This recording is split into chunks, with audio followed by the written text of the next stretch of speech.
Welcome everybody. I am super excited for this interview with Laura Brandao, President and Partner of AFR, or American Financial Resources. Laura's been in the mortgage business basically all her life and done some amazing things. So this interview serves in two different ways for us. One, for our All-In Mortgage company. We love to interview people in the industry about various things, and also for my career business, where I interview interesting people, CEOs, entrepreneurs, celebrities, movers and shakers. And Laura is definitely a mover and shaker in this world, a mover and shaker of positivity. I've watched many of her interviews, her podcast, read a lot of the things that she's put on social media, and I think you're gonna find this is gonna be an awesome interview. So we're gonna talk about her career, how she got started, what's happening in the mortgage business, what she's doing, and how she's doing all this. Because let's face it, if you look at her on social media, and for those of you who don't know her, she is constantly busy, constantly traveling, but she's doing so many great things. So without further ado, let's bring on Laura Brandao. Our world is changing faster and faster. Humans are constantly on the go. Over 70% of people are not happy in some way. They're living in the shadows of fear, especially in their careers and life. Are we humans doomed? I don't think so. And that's where I come in. My name is Joseph Stanley Reichowski, otherwise known as Joe Woo. Each week, I seek to uncover what it takes to truly live your life to the fullest by finding out through interviewing people what were their failures and what did it take for them to reach success. Their stories are truly inspiring, and perhaps they'll inspire you to let go of your fear and live your career and life to the fullest.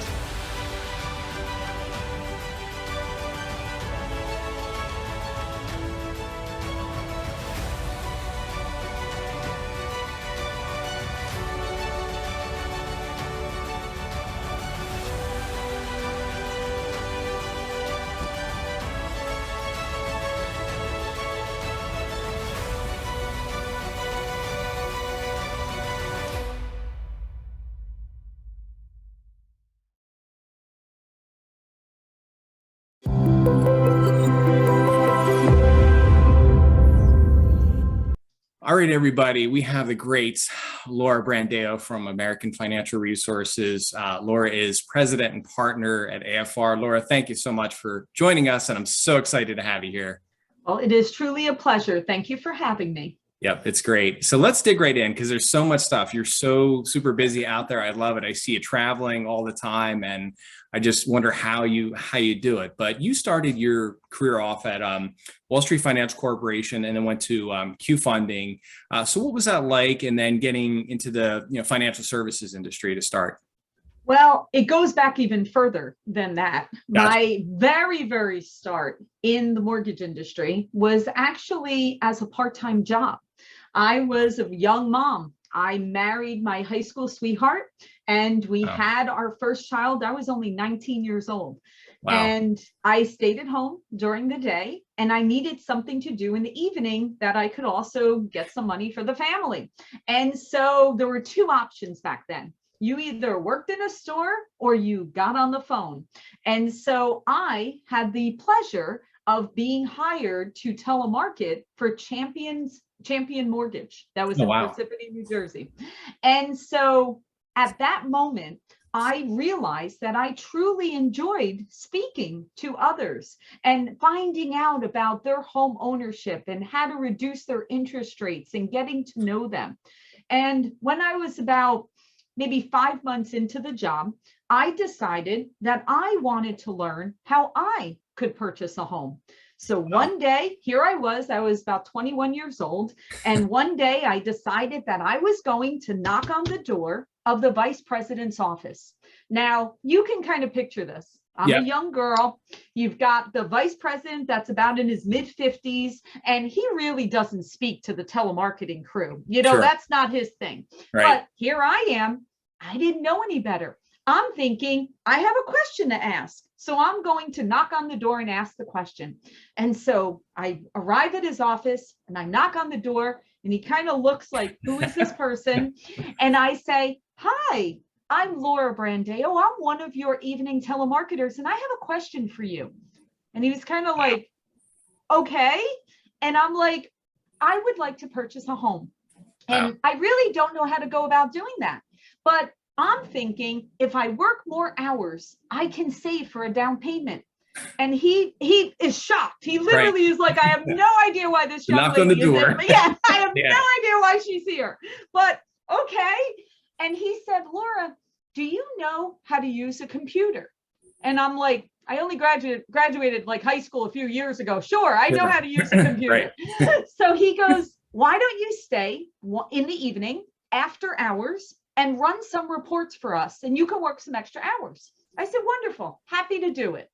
Well, that night I stayed, and I didn't just run the reports. I sat and I analyzed the reports, and I wrote up recommendations based on my opinion of hearing the different people on the phone, knowing their personalities, knowing their backgrounds, who was a stay-at-home mom, who was working in a corporate job during the day, who was a student in college. And I gave recommendations as to where you should move these people around to get the best numbers out of them. So I did all that, and I made copies of the reports, and I slipped them under the offices of every executive in that marketing company. Oh my gosh. At 21. Wow. And so I arrived the next day, and the same vice president was waiting for me this time. And he's like, come over, Laura. And I'm thinking I'm in big trouble. I'm like, oh my God, what did I do? He said, why did you do that? I said, well, I just figured you would like to have some insight and some strategy behind this. That day I was promoted. Oh my God. Within a year, I ran the entire marketing division and had over 200 people on the phones for Champion Mortgage, as well as 5 other mortgage companies. And that's how I learned the mortgage industry. Wow, that is impressive. So what was that moment like, knocking on the door? You know, because I know for a lot of us, people are scared to take that risk, knock on the door, make that phone call and do that. What was going through your mind at that point? Nothing. Like, I'm just doing it. The only thing that was running through my mind is me and my husband live in an apartment. At that time, my son was 2 years old. I knew I didn't want to live in an apartment for the rest of my life.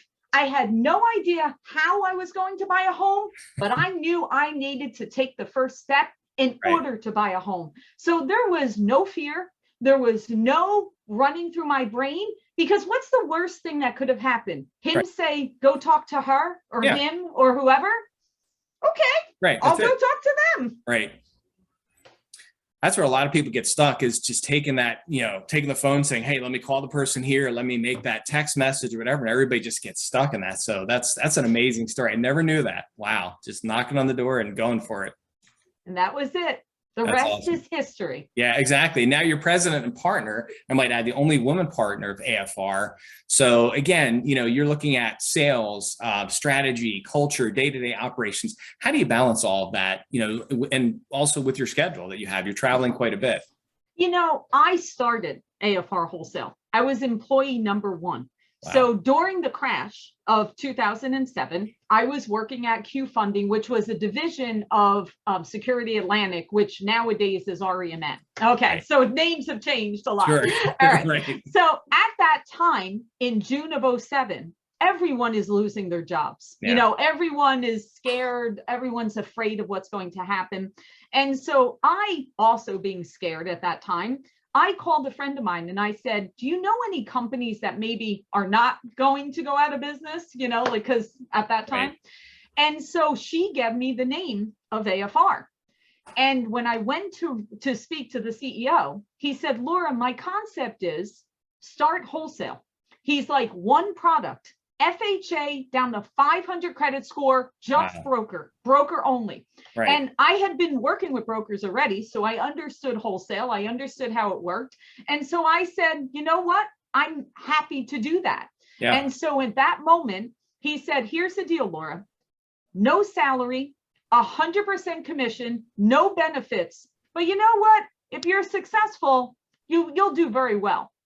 Now, again, most people would be like, no salary, no benefits, in an economy that's crashing. Who in the world is going to start this? I was. Because in my mind, my thought is, if I'm betting on someone, it's me. Yeah. Because if I'm the one that's going to have control to hire who I want, to build the company the way I want, to build the culture, to build the products, Yeah. to build the operations, if I'm in control, then I know it'll be successful. Yeah. So going back to today, from day one, I was the first, and you know what I did, Joe? Wow. You know what the first thing I did when I showed up that day on June 18th in 07? You know what I did? I picked up the phone. Yep. And I cold called from A to Z every broker that I could get on the phone. I went back to my telemarketing roots. Wow. And that beautiful. was how I built the company. That's beautiful. Just the hard work and the hustle and just the mindset that you have. That's what I love about you. It's like an unshakable mindset. And I think just in this day and age, people need that. And the thinking that you have, it's so different than most people, because I coach a lot of people, talk to a lot of people, and like, wow, if I can only do this and I can only do that. And you're just like, hey, okay, I'm going to make it happen. Why can't you? Right. Exactly. Why can't you? Right. That's it. There is nothing that you could say to me. If I wanted to do it today, there is not one thing that would stop me from executing and being successful at it. If I really wanted to do it, nothing. There is nothing you could say to me, Laura, if, how would you like, well, if it's something that I was passionate about, that I knew, if it was something to help my family, something that I knew could change the world, some difference I could make, you couldn't stop me. Wow. There's nothing that would stop me from doing it. Yeah. And you can just feel that in your voice. I mean, I can feel that coming through. It's like, this is awesome. I love this. I'm like, this is so great to hear that. I know obviously building a company takes a lot of work, as you said, and you've seen, and culture is so important. How do you build culture and sustain it, especially in this day and age now? Everybody's virtual. Mostly our business, I think, is really a virtual world. People working from home, we meet people over the computer, over the phone. So how do you build and sustain something like that to keep it going? I think it comes down to, you actually have to care. Yeah. Culture is not something that someone can teach you and tell you, if you follow, these steps on this paper, then you'll have a great culture. Right. I think it starts with actually caring about the people and getting to know them. I'll tell you one thing right off the bat. No two people are alike. Yep. And no two people need the same thing. Where one person may need to see you face to face all the time. Maybe if it's even just a Zoom, even if it's a Zoom, right? If that, not everyone needs that. Some people are fine with just speaking over the phone, or even just, maybe some people would rather have a text message than doing that. But whatever that person needs, you have to actually care and take the time to communicate in that way. Now, culture also starts with the vision. One of the things that was always so important to me, good or bad, my people will tell you I'm extremely transparent. I will tell you the truth, and I will tell you open and honest whatever you ask me. If you ask me the question, whether you want to know the answer or not, I'm going to give you that answer. Yeah. And I'm always going to tell you where we're going. It's because I believe that that's important as a leader, and that ties into your culture. Yeah. But it starts with truly caring about those people. Yeah, that's huge. And I remember when I was younger, my dad worked for a corporation, worked for Sears actually, and he would always used to say hi to like the janitor and the maintenance staff and sit and talk to them and get to know them. And I remember, I think I was maybe 6 or 7. I just say, Dad, why are you talking to those guys? They don't work for you. Because you never know. They could be my boss one day, and I treat everybody the same way. And that was like kind of the culture. I was like, wow, like that's really unique. I never thought about that. And I just utilize that in every day. It's like you said, caring, concerning, talking to people, and then just communicating those expectations across the board, and just being truthful. That's very refreshing when you do that. And it's so interesting you even said that about the janitor or whatever, right? We know in the mortgage industry, we know what it takes to bring a family home. Yep. We know all of those people involved. And it always was surprising to me how sometimes in our industry, we give more accolade or more care and concern to certain positions versus another. Yeah. But we also know that you cannot do it with just that one position or 2 positions or 3 positions. Right. It's a whole group of people coming together. It does take that village to be able to bring that family home. And sometimes speaking to the people that aren't usually asked their opinion, that's where you get the greatest insights of Right. what's truly going on in your Right. company. Yeah, that's great. And just the feedback, especially from the people, and just the honest feedback. How do you think this went? And just a simple sort of dialogue, like not a formal meeting, just like, hey, how do you think that went? What do you think? And you get so much information out, even in the customers and clients, like, hey, so what worked well and what didn't? And just instead of sending a survey, just like you said, Yeah. picking up the phone, calling them, talking to them. So how'd you think? What could we have done better? And it's amazing how the feedback you get when you're just that honest, like you said earlier, about just being truthful and speaking the truth, what you get, and you really get some good feedback on it. Absolutely. Great. That's all people really want. Yeah. You know, That's it. people want to know why, you know, you went back to how did I get up and go and knock on that gentleman's door? Well, two things. One, I was so young. No one had conditioned me that Yeah. it wasn't okay to knock on that door. Right. Think about it, right? Yeah. Now, if I was 20 years later, I probably would have been conditioned of, you don't go and do that because then you're stepping on toes, or you're Right. not supposed to do that. You're going outside the chain of command. Yeah. But when you're 21 years old in that setting, I didn't know any better. Now I think to myself, I want any company that I'm at to always know that they can pick up and call me, Right. or they can message me, or they can speak to me about anything, because I truly care about them. See, that's great. And I've seen that, and we've seen that in, you know, for example, in the business we've had with the guys over the last couple of years, is you could feel that and see that people do care, and it resonates down to even the setup team that you have, and even, you know, the underwriting team. They're great. Everybody just truly cares and wants to help and get you the right answers. So that's awesome stuff. Love it. So, you know, with you being so busy, you have a podcast out there, which was originally called Positively Charged Biz. It's now What's Your Why Wednesday. So talk us through that. What got you started into doing a podcast, and how did it morph into that? So, yeah, it's an interesting story. So I was on a podcast in 2019. And one of the questions that someone asked me was, what do you like to do outside the mortgage industry? And my answer was, I love the fact that I travel back and forth between New Jersey and my home in Arizona. And Right. I spoke about how I love to climb mountains in Arizona with my husband. So a woman in the mortgage industry reached out to me, and she's like, oh my God, where are you in Arizona? I would love to meet you, right? So I met her. And during a dinner conversation, she was telling me about how she would always love to have done a podcast, to have a podcast. And I said, why don't you? And she's like, I don't know how to start. And I said, how about this? I'll do the podcast with you, and the two of us will have fun and we'll do this. I said, but I have one thing that is mandatory. And she's like, oh my God, what is it? Yes, Laura, whatever it is. And I said, my one requirement, we are not interviewing people in the mortgage industry. And Wow. she kind of was like, what?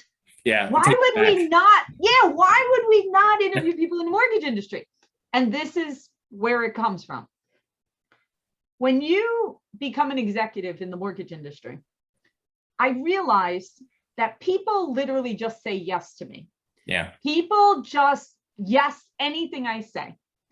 And so I decided that if I was going to go and do a podcast, I was going to make it so that I had, going back to that cold calling again, Sure. I had to reach out to strangers that didn't know who I was, didn't care who I was. It didn't matter to them. And I had to convince them to be on my podcast.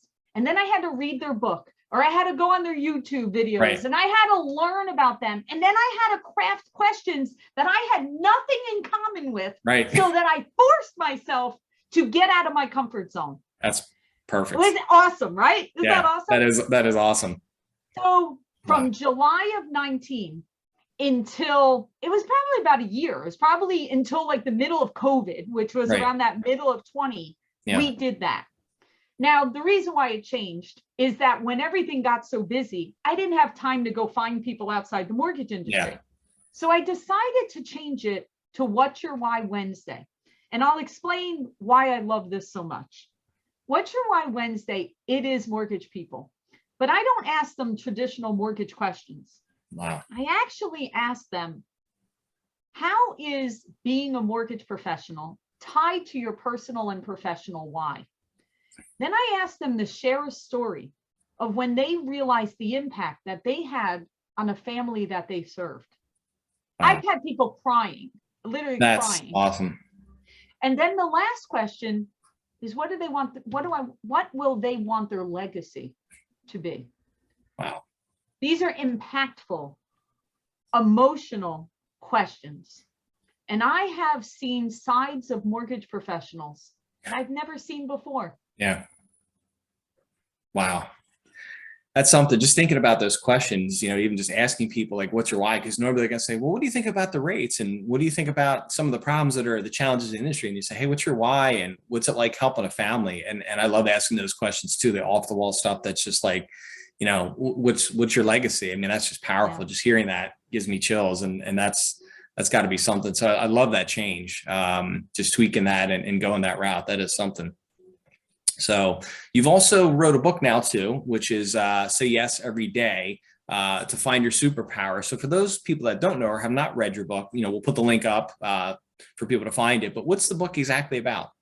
So that book all came about because in 2018, I built a company from 2007 to 2018, every day grinding it out, right, in the office. And then margin compression happened in 2018. And at that time, when that occurred, everyone was trying to figure out how to increase volume. Right. Well, I got a phone call from a mortgage promoter that asked me if I would come and speak at a conference in California. I said yes, because I was like, well, I need to get business. So I'm going to go out and I'm going to shake hands and I'm going to make friends and I'm going to get more business. Well, when I got off that stage in 2018, I had a line of women waiting to speak to me. Wow. I didn't know why. I didn't know what they were going to tell me. Right. But what they told me is that they thanked me for being one of the first times they've seen a woman mortgage executive up on a stage. Oh my gosh. And in that moment, Joe, I realized that if I had let fear stop me from getting up on that stage, right, I didn't show up to represent other women in the mortgage industry, I could have negatively or not pushed those women forward. right. So I decided in that moment that I was no longer going to ever let fear hold me back from anything. And I started pushing myself out of my comfort zone in every which direction you possibly could think of. And then one of those things was writing the book.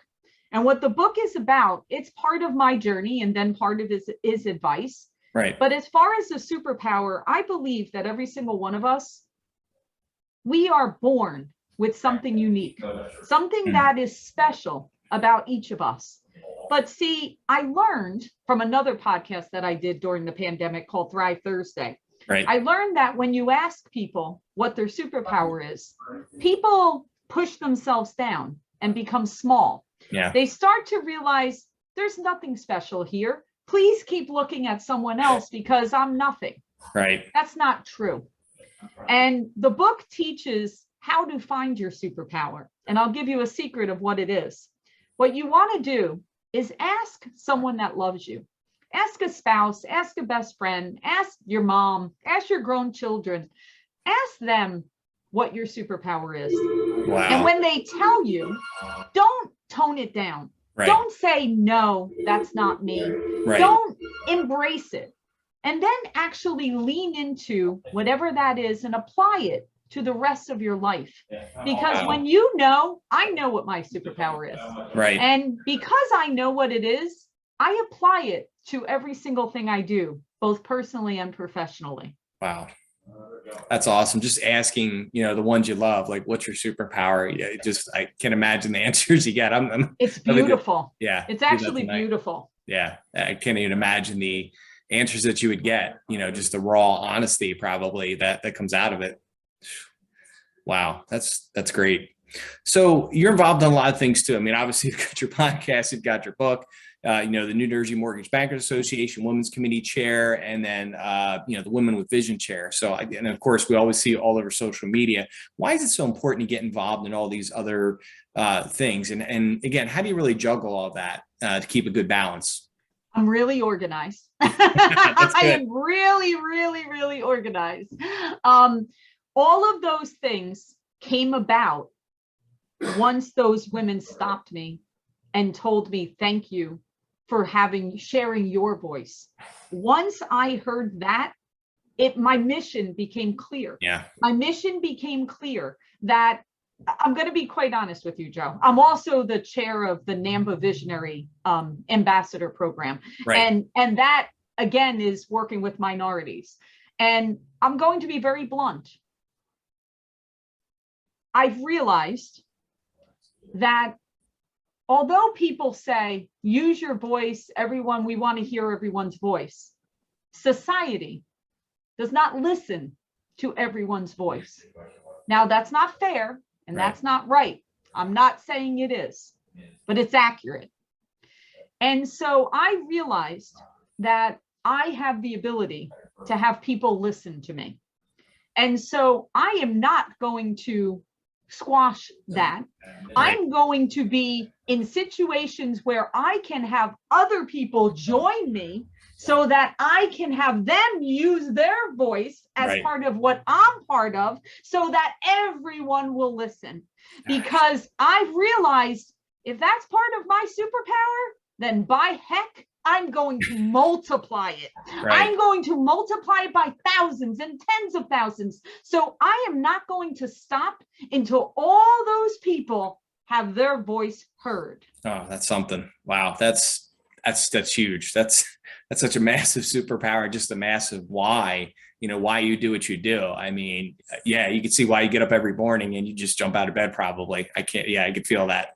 You could really, really feel that. And that's amazing. And you're absolutely right. I mean, I coach people too, and it's all mindset, but I just, I ask those questions, why can't you? And I throw it right back on them. And you see these people get crushed right away. They get out there, they get a little feedback and they get crushed, or, they shelter their voice. And I'm like, bring it out. Let's go. No. And follow me if you want to, that's fine. I'll be a leader and follow me, tag along on my coattails. And then guess what? Then you're going to fly. We're going to release the training wheels. You're absolutely right, Joe. And that's what I found is that if I can be in the front to hold their hand at first, not the whole time, you don't always hold their hand, but if they know, like, I'll give you an example. My MBA New Jersey Women's Committee, I have a tagline called "No Woman Left Behind." And I'll explain why. The New Jersey MBA, years ago, I wouldn't even go to the conference. And the reason why I wouldn't go to the conference is there were so few women at the conference that I felt awkward. And so I was like, forget it, I'm not going. So then when I was asked to be on the board of governors of New Jersey MBA, first thing I did, I would like to start a women's committee. I will chair it, and we're going to make a difference. So now we have a pact between all of the women that the minute we see any woman at any of those events, we immediately bring them into our fold and we partner with them and we give them strength and we show them they are not alone. They will never be alone. See, that is the difference. But it takes someone stepping up and stepping out and then teaching everyone else that this is the way it is. Yeah. Wow. That's something. And I can say I've been going to that conference since 2015, somewhere around there, 2014. I've noticed a drastic change even the last 3 or 4 years of just seeing more diversity there, more women. That's huge. So bravo on that, because I remember I always say that was one of the things I remember saying back in 2014 when I got into the business. I'm like, I feel like the mortgage business is like behind the times with like technology and social media. I mean, we started doing live videos and people are like, what are you doing? And I would always bob everybody. And because I wanted to know what people are thinking, talking about. And even I remember remarking at that convention, like, it's like all guys, all the old guys club or something. I'm like, no, we need some good diversity, need some energy, some good thoughts to make this work. And I've seen that difference, which is great. And you can you can definitely see the shift that I'm very proud of. I'm very proud of them because it wasn't even a question. Like, it wasn't like, no, Lord. No, it was like, yes, let's do this. Yeah. That's great. Yes, it was wonderful. That's awesome. Wow. You've been up to a lot of things. So taking a step back here and thinking about your younger self, if you could go back in time and just sit across the table from your younger self, what's one thing you would say to your younger self if you had the opportunity? Listen, number one, I believe we learn certain lessons at whatever point that we're in. So, number one, I wouldn't change anything. Not one thing would I ever change about my life, because Right. everything that happened got me to Yep. where I needed to be. So there wouldn't be any changes to it. Awesome. If you ask me what is something that maybe I wish I would have learned or known back then, there is one thing, but I don't think it wouldn't have changed because Yeah. of the time period it was in. I wish there was more networking and communication among other women within the industry. Yes. That did not exist at the time when I came up through the industry. It was a very lonely world. Yeah. You had to figure out how to fit in with the men. You had to figure out how to manage like the men. And that's why it's so important to me, again, to now bring up all these younger women now, because that's not the case now. Now that's not the case. But back then, you didn't have an option, because there was no group for me to belong to. There was no one that wanted to hear the woman's perspective. True. I hid the fact that I had children my whole entire career until my kids were grown, because Gosh. I didn't want someone to think my executive leadership was less because I was also a mom. Right. That's the difference. Yeah. Now, I couldn't have changed any of that. It wouldn't be something I could have changed, because that period of time, it wasn't acceptable. Right. But now it is, and I can change the future. Yep. I love that. That's beautiful. Wow. This has been awesome. So my final question for you is, it's always a loaded question for people. So thinking about, people out there right now, what's one piece of advice? If you could just pick one thing that you could give advice to people, what would that one thing be? Well, I mean, there's so many pieces of advice, Right, but right. I would go back to my superpower conversation. Yes. I believe that so many times when you're newer, you're coming into an industry, you're Right. trying to mirror or mimic what other people have done, whether it's mirroring the successful originator or the successful executive or, Right. or whoever it may be. You should learn from others, but you have to embrace who you truly are. So Right. my biggest piece of advice is to go inward and understand who you are. Going back to myself again, what you see in 2022 is not who you would have found in 2014, if we go back to 14. Sure. And the Right. reason why that is because I didn't think the mortgage industry could handle my energy or my positivity or my mindset. Right. The mortgage industry wasn't ready for that thinking. Now, I squashed that. I didn't share that. You didn't find me anywhere until the middle of 2018. I was a ghost in the mortgage industry. Wow. So it wasn't like I'm new in 2018. I've been here a long time, but I would say, don't do that. Yeah. Be yourself, be who you are, because when you're yourself, you are shining brightly to where no one can put a cap on top of that light. Yep. And you start knocking on doors. Yes. Don't be afraid to knock on the door. Yeah, that's a big thing. That's huge. That's awesome. So Laura, where can everybody find you? We'll put the links up and stuff like that for Amazon, but where's the best place to go to find you on social? Yeah, I mean, I'm on social. So Yep. of course, LinkedIn and Facebook by all means. Yep. And my website, my personal website for everything I'm doing is laurabrandao.com. And then of course, afrwholesale.com. My book is Say Yes Every Yep. Day. And yes, so connect to me. I'm very, very active on social. And I also love to support other people on social. I'm not just a giver. Right. Well, no, not just a receiver. I'm Yeah, also no, a giver. I know what you meant. Yeah, exactly. In the same way. I'm always like giving advice and everything and, helping out as much as I can. It's a crazy world in social media. So yeah. But this has been wonderful. So thank you so much, Laura, for joining us. It's been a pleasure. So glad we got to do this. And thank you again for your time. Take care. All right.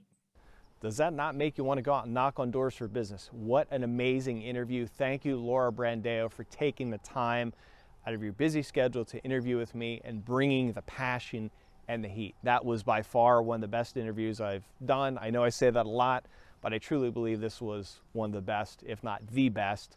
Laura brought it. I mean, she talked about knocking on doors and knocking on that door. And what if she hadn't? But then also, too, taking it a step further, doing the research, writing her take on things and doing her analysis. And she got a promotion right away. So many people give up after that first knock or that first piece, and they just assume things are going to fall into place. Laura took it a step further. She's hardworking, dedicated, and let's face it, she talked about the superpower. A lot of us think we're not enough. A lot of us think that we just get by, but you have a superpower within you. All of us have some unique story, and Laura brings that up in her book, but also brings that up, and that's what gets us going. It's that why, it's that passion behind everything. So I challenge all of you to ask yourself, what is your superpower? And it was also exciting too to talk to Laura about all the different things she's doing and the committees that she's chairing, and also too just the podcast transition. Think about how she's pivoted and shifted. She started the podcast, very successful, and then figured out, I need to shift this a little bit. A lot of us just go with it and don't do anything, but she read the tea leaves and figured she needed to make a shift. And I think also too, a big topic we always shy away from is women in the workforce and equality. And I will say, I have seen it at some of these conventions where things have gotten much better, especially in New Jersey, where Laura has actually brought it completely. So thank you, Laura, for doing that. And thank you for bringing equality into the workplace, which is much, much needed. And that's really all you can do, is keep plugging away, keep trying. I'm super excited. I think I'm going to go knock on some neighbors' doors now here and ask for business. I've got so many thoughts running through my head right now trying to figure this out and what I'm going to do next with growing our business. But this was a lot of fun. So again, thank you, Laura. Appreciate your time. And we'll see you next time, everybody. Take care.